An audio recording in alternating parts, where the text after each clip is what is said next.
Seventh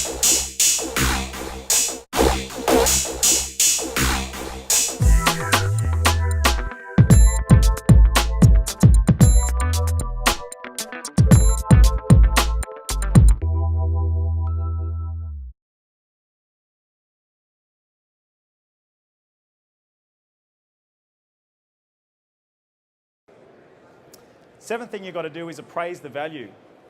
Now this is a tricky one. So a couple of ways you can do this. You can engage a valuer to do it for you. You can use a number of online tools to do that. You can engage someone like myself as a buyer's agent to do a detailed appraisal of the property. But the key thing is you've got to compare like with like here. So there's a number of ways to do that.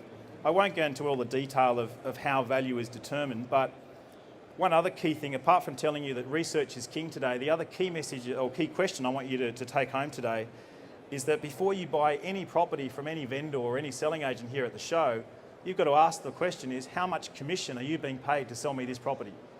Because I know of a lot of properties that are inflated, and when you go to settle that property, you're going to have all sorts of problems because they've been loaded up with inflated commissions.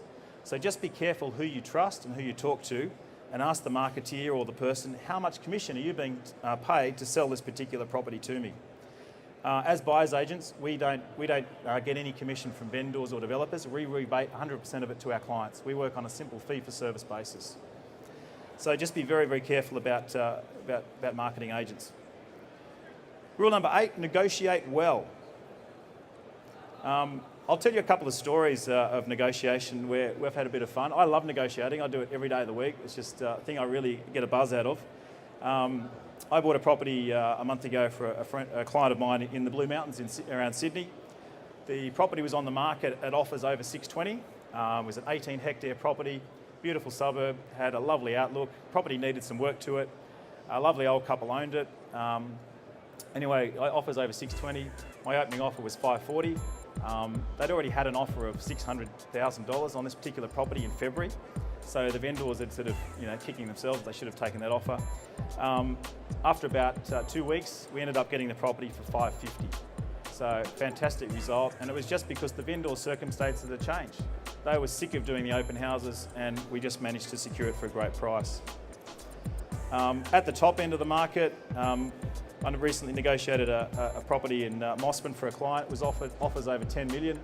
We ended up getting it for 8.1. So I've saved the client 1.9 million bucks. As you can imagine, I'm his best friend now. But that particular deal took 7 weeks to negotiate. So I'm a very patient sort of person, but just remember some negotiations can happen overnight and sometimes they can take a long time. But negotiating is a real art, and you've got to be very, very patient at times as well.